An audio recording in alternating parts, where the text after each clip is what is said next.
আমাৰ অসম চৰকাৰৰ মাননীয় মুখ্যমন্ত্ৰী ডক্টৰ হিমন্ত বিশ্ব শৰ্মাক আমি ধন্যবাদ জনাইছোঁ।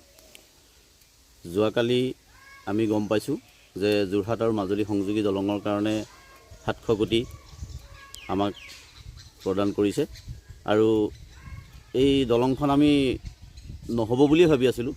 এতিয়া পুনৰ আমাৰ দলংখনৰ কাম কৰিবৰ কাৰণে তেখেতে যি আমাক উৎসাহ দিছে আমি তেখেতক ধন্যবাদ জনাইছোঁ আৰু এই দলংখনৰ কাৰণে আমাৰ মাজুলী আৰু যোৰহাটৰ যাতায়াতৰ সুচল ব্যৱস্থা হ'ব বুলি আমি মুখ্যমন্ত্ৰীক ধন্যবাদ জনাইছোঁ।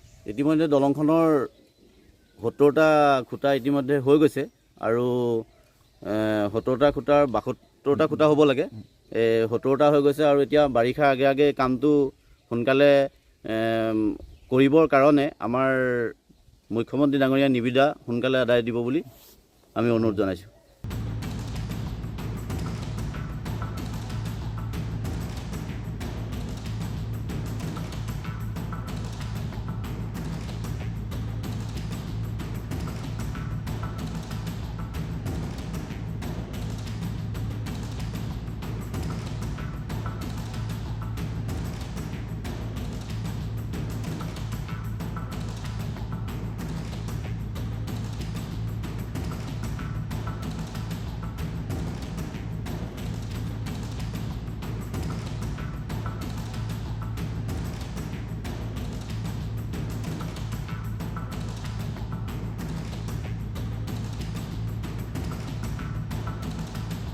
যিকোনো খবৰৰ বাবে যোগাযোগ কৰক 7099017330 লগতে 7099017110 নম্বৰত।